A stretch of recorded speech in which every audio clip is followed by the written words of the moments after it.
या तुम्हारे जिस एक्शन से दुश्मन तिलमिला जाए, समझ लो तुम बिल्कुल सही रास्ते पे, और जिस रास्ते से दुश्मन खुश हो जाए, समझ लो तुम गलत रास्ते पे। कि अब दो ही रास्ते देश में हैं, या तो आप निरादर और गरीबी में मर जाओ, ये निरंतर बढ़ती रहेगी, या जगदेव बाबू के बताए रास्ते पर चलो। लोकसभा और विधानसभाओं में एक भी जनता के समस्याओं का मुद्दा नहीं उठता है। क्यों? क्योंकि ऐसे लोग विधानसभा लोकसभा में पहुंचे हैं कि जो अपनी जेब खर्च करके गए हैं, उनको क्या मतलब गर्ज पड़ी है कि जनता के सवाल भी उठाओ। शोषित समाज दल के आयोजित धरने में पधारे बिहार के कोने कोने से आए क्रांतिकारी साथियों, देश के महान क्रांतिकारी योद्धा जगदेव प्रसाद जी का बलिदान 5 सितंबर 1974 को कुर्था में हुआ था। तब से हर साल पूरे देश में 5 सितंबर से 29 सितंबर तक धरना प्रदर्शनों का आयोजन कर उनके क्रांतिकारी विचारों को जन जन तक पहुंचाने का काम होता है। और 30 सितंबर को बिहार के राज्यपाल के समक्ष दल की मांगों को लेकर धरना दिया जाता है।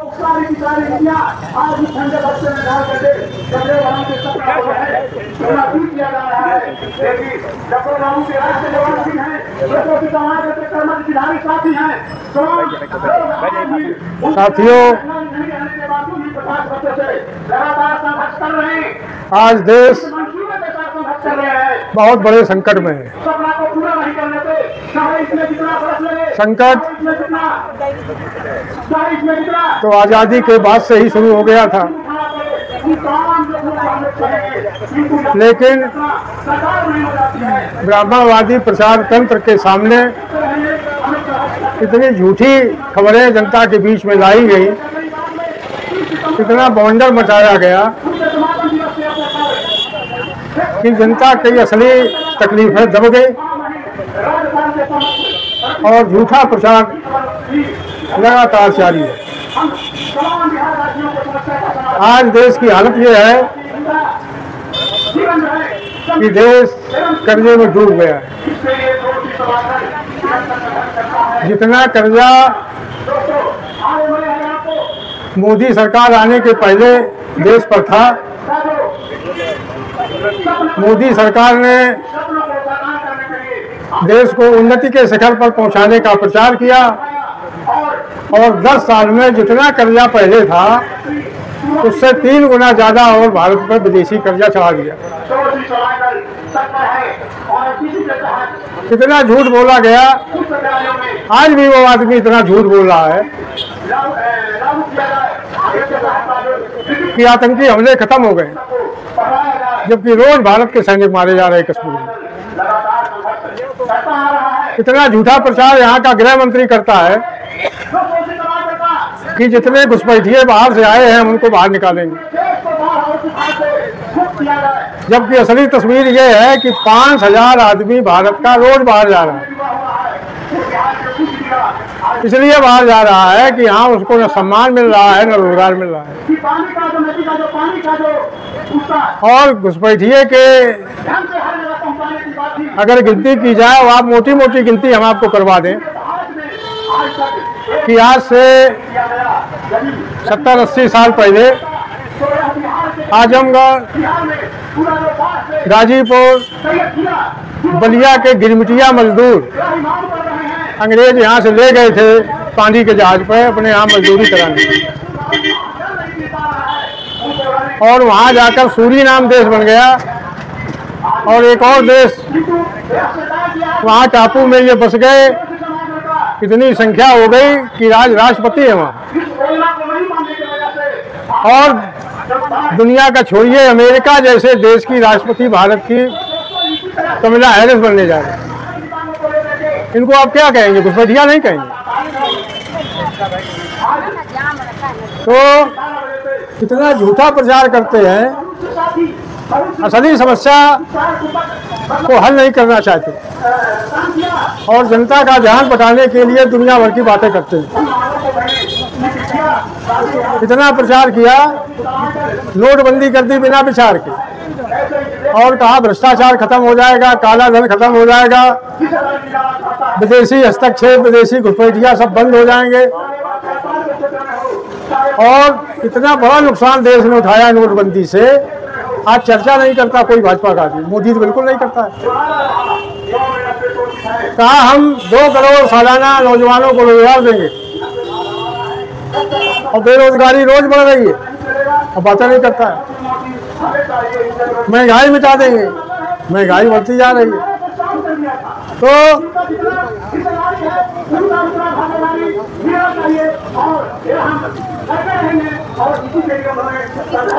तो एक समस्या ये है कि ब्राह्मणवादी पूंजीवादी सरकारों ने ये समस्याएं पैदा की और आज इन समस्याओं के समाधान के लिए जो दलित पिछड़े नेता हैं वो उनको लकवा मार गए। एक भी दलित पिछड़ा अब ये कहने को तैयार नहीं है कि इन समस्याओं को हम हल कर दें। और ये बात जगदेव बाबू ने 1972 को बता दी थी कि देश के सारे दल सिद्धांत विहीन हैं और सिद्धांत विहीन राजनीतिक दल किसी मतलब का नहीं होता है, वो किसी समस्या का समाधान नहीं कर सकता। और इतना नहीं है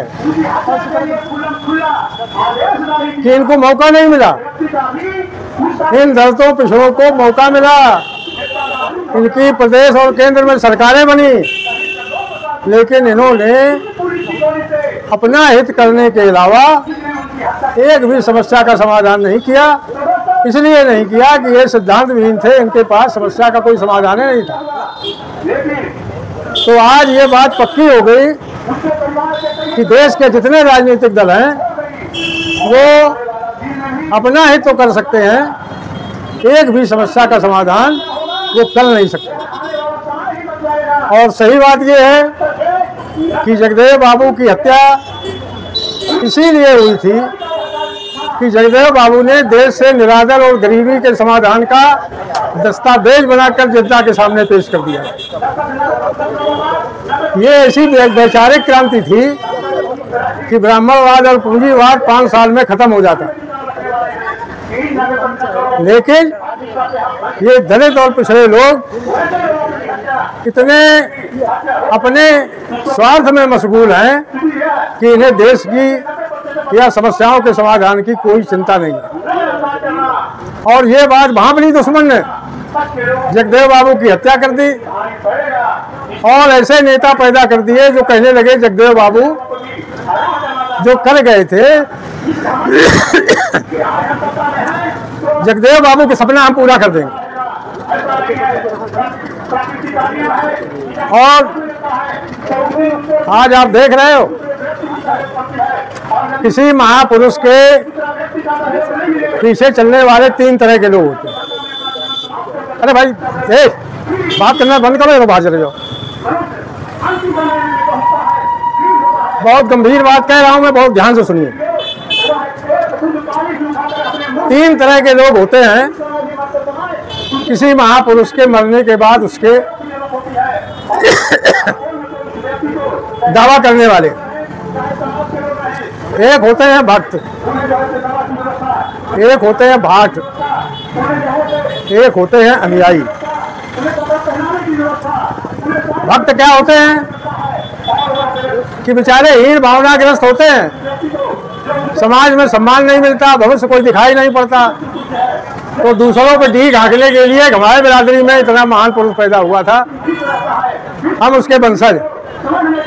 और वो माला डालता है फूल पर, अगियारी करता है और ये दिखाता है कि हम इनकी औलाद, इसलिए हमारा भी सम्मान होना चाहिए। ये भक्त हैं।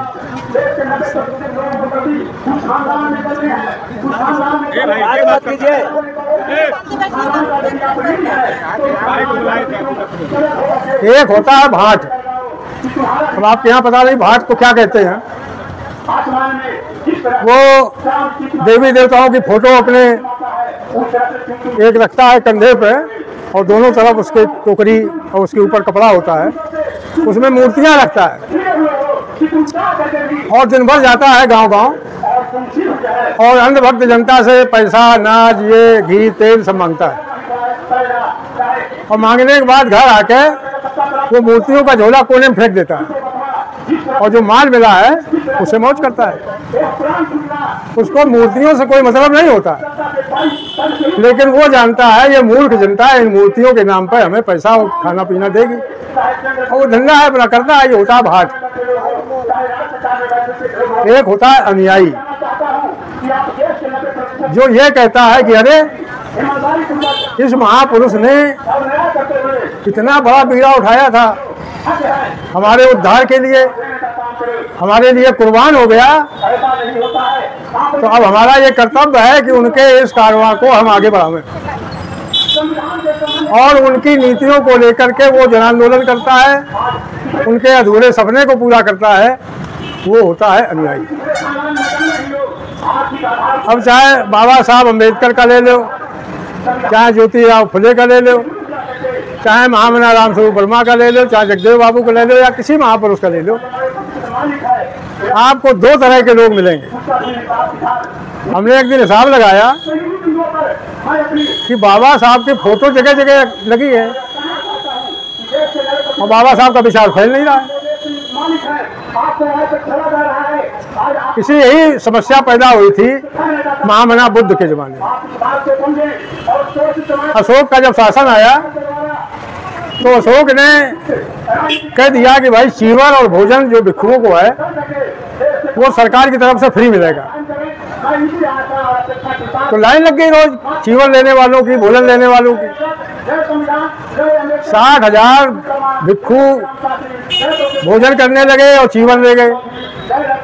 तो एक दिन अशोक ने हिसाब लगाया कि 60,000 आदमी प्रचार में लगा है और विचार फैल नहीं रहा है।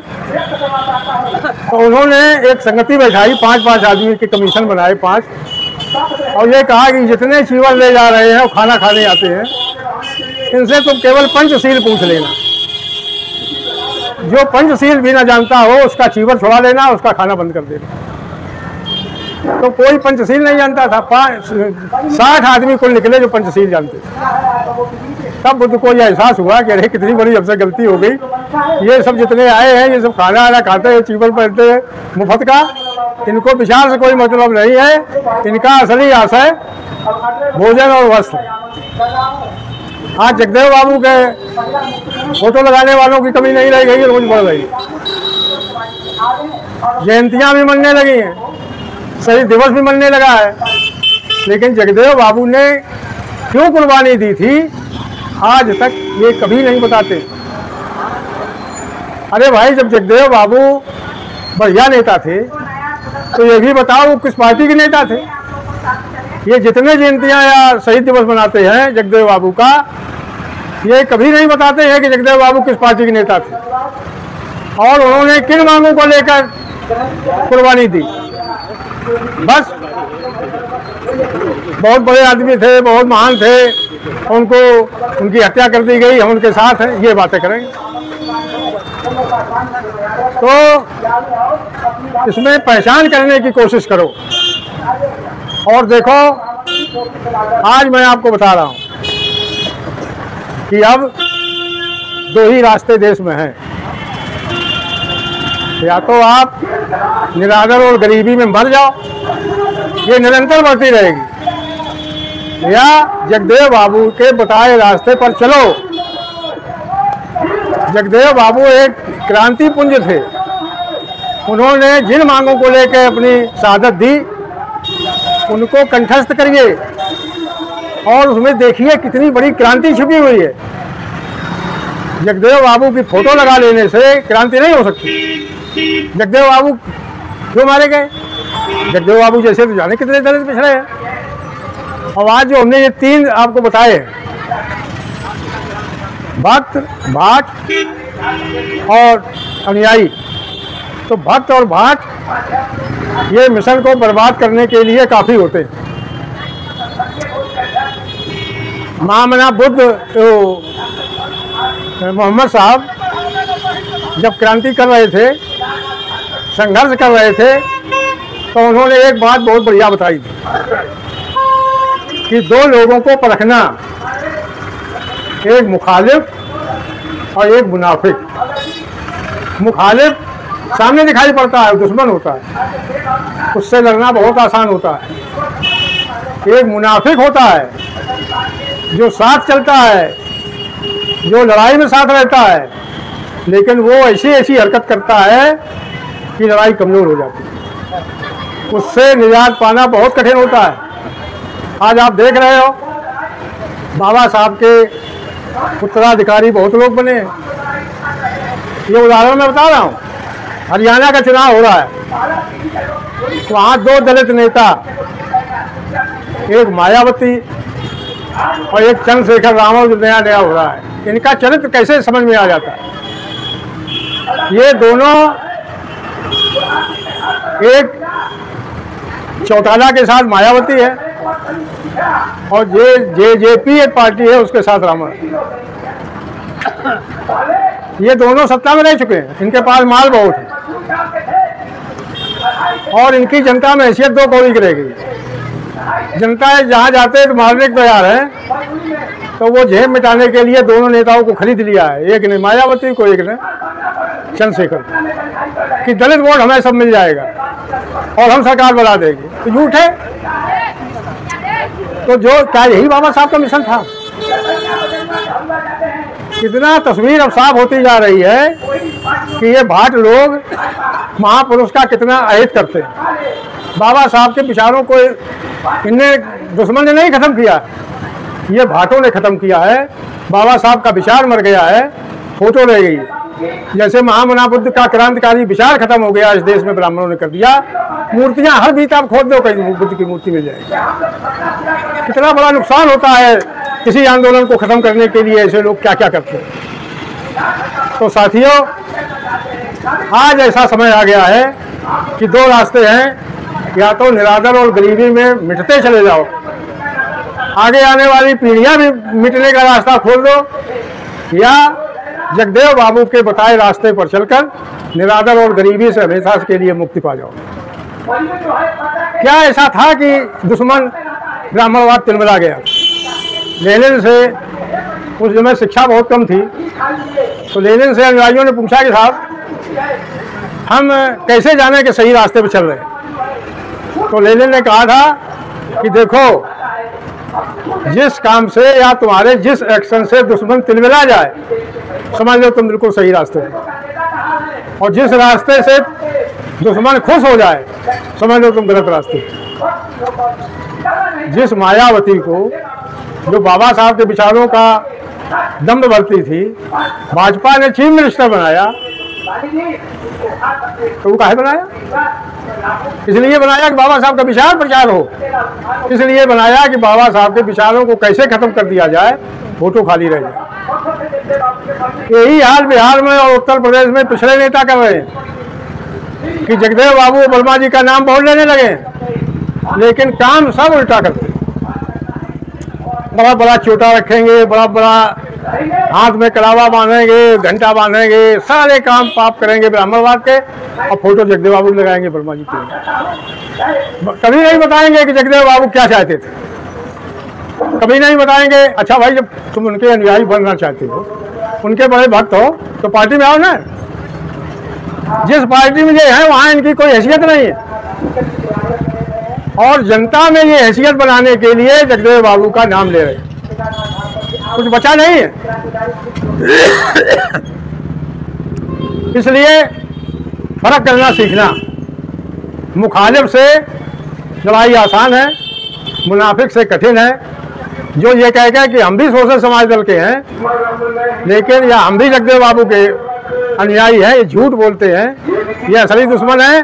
अगर अनुयायी हो तो आओ ना पार्टी, कौन रोकता भाई? आओ यहाँ से मेले बनो, वहाँ नहीं बन पा रहे यहाँ बनो। तो संकट एक आया है कि सारे नेता, अब आज आपको एक पिछड़ा दलित नेता ऐसा नहीं मिलेगा जो नारे लगवाता हो कि देश का नेता कैसा हो या बिहार का नेता कैसा हो, क्योंकि सबकी पोल खुल गई, सबकी हैसियत जनता जान गई है। जनता में इनके प्रति कोई आकर्षण नहीं है। जनता में आकर्षण अब जगदेव बाबू की नीतियों के प्रति हो सकता है, अगर वो नीतियां जिन जन तक पहुंचाई जाएं। तो पहले आप ये जान लीजिए कि कौन से ऐसे काम थे कि दुश्मन तिलमिला गया था, वो जान गया था कि जगदेव बाबू इस देश में क्रांति कर देंगे। उन्होंने कहा था कि देश में जो सिद्धांत ही राजनीतिक दल हैं, इनमें जनतंत्र नहीं है, इनमें कभी चुनाव नहीं होते हैं। और सोशल समाज दल का विधान बना के आपके सामने रख दिया कि सोशल समाज दल अपनाओ, सोशल समाज दल में पूरा जनतंत्र रहेगा। आम आदमी, गरीब से गरीब आदमी मेंबर बन जाए, 20 मेंबर बना दे और वो बड़े से बड़े पद के लायक उसकी हैसियत हो जाएगी। सारे पदाधिकारियों के हर साल चुनाव होंगे तो आम आदमी कहीं भी पहुंच सकता है। अब बड़े हल्ला मचाते हैं कि जनतंत्र बहुत खतरे में है, और कौन मचाते हैं? जिनसे जनतंत्र खुद खतरे में। जिस पार्टी में संगठनात्मक चुनाव नहीं होते हैं वो पार्टी जनतंत्र के लिए खतरा है। अब भाजपा और कांग्रेस ब्राह्मणवादी जरूर है, लेकिन इनके यहाँ चुनाव की नौटंकी होती है। लेकिन राजद में, जदयू में, बसपा में, रामविलास वाली पार्टी में कहीं आपने चुनाव होते देखा है? जगदेव बाबू चाहते थे कि विधानसभा और लोकसभा का ऐसा प्रत्याशी हो जो जनप्रिय हो। और जनप्रिय कैसे होगा? नियम बना है कि राष्ट्रीय अध्यक्ष भी अपना टिकट स्वयं नहीं ले सकता है। जहां से उसे चुनाव लड़ना है लोकसभा या विधानसभा का, वहां की कार्यकर्ताओं की बैठक होगी, वहां अगर उनका नाम तय हो जाता है तो कैंडिडेट हो जाएंगे। कितना क्रांतिकारी ये काम है, किसी राजनीतिक दल में नहीं है। और ये दलित और पिछड़े राजनीतिक दल तो ऐसे हैं कि ये टिकट का पैसा लेते हैं इनके अध्यक्ष। अब बताओ, जो 1 करोड़ 2 करोड़ 20 लाख देके टिकट लेगा, फिर रुपया खर्च करके एमपी एमएलए बनेगा, वो जनता का काम करेगा? तो कितना बढ़िया अधिकार बाबा साहब ने दिया कि गरीब अमीर का एक वोट का एक ही वजन है। अमीरों की संख्या बहुत कम है, गरीबों की संख्या ज्यादा है। 90% है। जगदेव बाबू ने कहा कि 10% एक जगह आ जाने दो, तुम 90 एक हो जाओ, और 90 में से 50 एक हो जाओगे, सत्ता आ जाएगी। कितना बढ़िया ये विचार है, कितना बढ़िया ये अवसर दिया है जगदेव बाबू ने।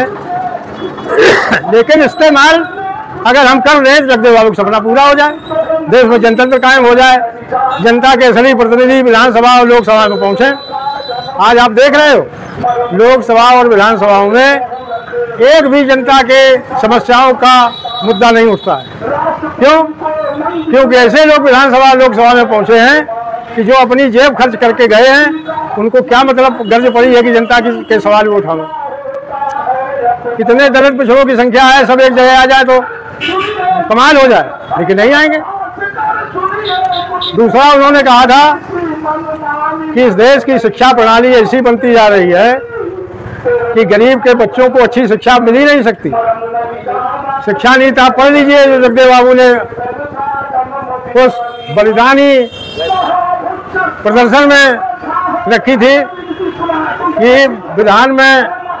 संविधान में लिखा है कि आज़ादी के 10 साल के अंदर माने 60 तक देश में प्राथमिक शिक्षा अनिवार्य और सारी शिक्षा मुफ्त होनी चाहिए। आज 75-80 साल होने जा रहे हैं, अनिवार्य और उनकी बात छोड़ दीजिए, जो शिक्षा है उसमें गरीबों का खत्म हो गया और इतनी महंगी शिक्षा हो गई कि गरीब अपने बच्चों को पढ़ा ही नहीं सकता। तो ये हाल है। आप शिक्षा नीति पढ़ो, उद्योग नीति पढ़ो कि हर किसान मजदूर उद्योगपति बन जाएगा। आप इंसानी बस्ती पढ़ो कि हर दलित और भूमिहीन परिवार 2 एकड़ के बाग का मालिक हो जाएगा और एक कारखाने का मालिक हो जाएगा। सिंचाई नीति पढ़ो कि 7 साल के अंदर कृषि और सारी असिंचित भूमि को सींचा जाएगा। कृषि नीति पढ़ो कि मिल उत्पादित वस्तुओं और कृषि उत्पादित वस्तुओं के मूल्यों में समानुपात कायम होगा, किसान माला माल हो जाएगा। ये इतनी मांगे हैं, इन मांगों को आप लोग पढ़िए और समझिए और उसके लिए तन मन धन से सोशल समाज दल को पनपाइए। जिस दिन सोशल समाज दल पनप जाएगा, सिद्धांत ही राजनीति खत्म हो जाएगी। ये जो भक्त और भाटों की जमात जो है लूट रही है समाज को, वो सब किनारे हो जाएंगे और देश में सच्चा जनतंत्र कायम होगा, जहाँ किसान मजदूर की सत्ता कायम हो जाएगी। और फिर पूंजीवाद और साम्यवाद दोनों है दुनिया बर्बाद। फिर अमीरी गरीबी की खाई मिट जाएगी, ऊंच नीच की भावना का जड़ से अंत हो जाएगा और खुशहाली ऐसी छाएगी कि दुनिया में वही देश तरक्की करता है जहां सामाजिक समता और आर्थिक बराबरी होती है। और जो भारत में जब जब हुई है, चाहे मौर्य काल में हुई हो, चाहे बौद्ध काल में हुई हो, चाहे अंग्रेज काल में हुई हो, चाहे तो भारत की सीमाएं बढ़ी हैं और ब्राह्मणवाद जब जब बढ़ा है, देश की सीमाएं सिकुड़ गई हैं, देश आर्थिक रूप से जर्जर हो गया है, देश विभाजित हो गया है। इसलिए बातें बहुत हैं, आप लोगों को भी बहुत दूर तक जाना है। मैं आप लोगों से अपील करता हूं कि जगदेव बाबू का रास्ता क्रांतिकारी रास्ता है, जगदेव बाबू का रास्ता खुशहाली का रास्ता है। जिस दिन जगदेव बाबू का ये रास्ता अपना लिया जाएगा, उसी दिन निरादर और गरीबी मिट जाएगी, किसान मजदूर खुशहाल हो जाएगा। इन शब्दों के साथ आपके प्रति बहुत बहुत आभार प्रकट करते हुए हम ये आग्रह करेंगे कि आप लोग जगदेव बाबू के अनुयायी बनें और भाट और भक्तों से समाज का निजात दिलाएं। इन शब्दों के साथ बहुत बहुत आभार और धरने की सफलता के प्रति आप सबको बहुत बहुत धन्यवाद।